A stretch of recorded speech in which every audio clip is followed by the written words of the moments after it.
we're talking about a game every 2 days here over the next 3 months for the Oilers and for almost every team in the NHL. That is very true.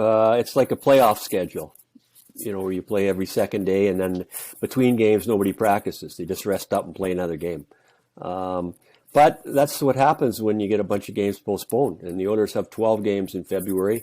Some teams like Anaheim and Tampa have 7 because they played considerably more games than the Edmonton Oilers. And so they can rest up for March and April. And everybody's schedule in March and April is crammed with games because there was going to be an Olympic, stoppage. So it's tough for the Oilers. And I would suggest, I know the league doesn't want taxi squads anymore. They had the taxi squads because of COVID.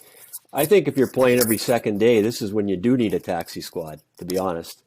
You need players coming in and out because playing the same, 20, 21, 22 players for 2 months is a recipe for problems. And then to keep having to call up players from the minors when there's going to be injuries for sure is going to be a concern, especially for the teams with farm teams in the States like the Oilers.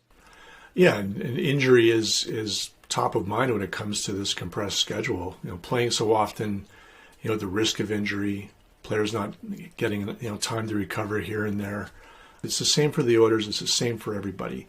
It's just too bad the injuries play more of a factor than you'd like them to. I'm sure the league doesn't want that, but what else do you do? They're not going to start playing into July and August like they did last year. Well, they won't be playing in July and August, in the play, but they will be playing deep into June, if for the teams to go to the Stanley Cup final, because the playoffs don't start till first few days of May, so that's a long time to go. I mean, if you're the Oilers and you've got Draisaitl and McDavid, I think it behooves the coaching staff then to roll 4 lines. You can't be playing 9 forwards in games for every second day for the next 2 months, 80 days. You're going to wear down your star players. So I think it behooves the Oilers to start rolling 4 lines so that McDavid and Draisaitl, instead of playing 24 minutes a game, are only playing about 20. And then they've got something left in the tank for all those games. The star players want to play, but I mean, I know when Glenn Sather was running the teams that played in the World Cups and the Canada Cups rather, he had a rule, 40-second shifts. And I know at the Olympics, when they, Canada had those teams in Vancouver and Sochi and Salt Lake City, short shifts, get off.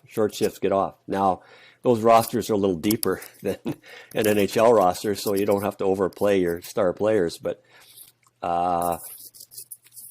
minutes played, it depends. I mean, if you're talking the Edmonton Oilers, obviously, if the Oilers get lots of power plays, then McDavid and Draisaitl's minutes go up because they're on the power play. Every power play. So if there's games where there's only one power play in a game, like the other night, then their minutes are down. So I think you have to start conserving the energy for the players, and if the players want to stay out too long, well, then the coach has to tell them to get off, and let's start playing 12 forwards equally. And I think we keep harping on the 12 forwards, but at the end of the day, if the fourth line guys are getting 10 minutes a game, and the first line guys, the second line guys are getting 20, and the third line people are getting 15, that works just perfectly.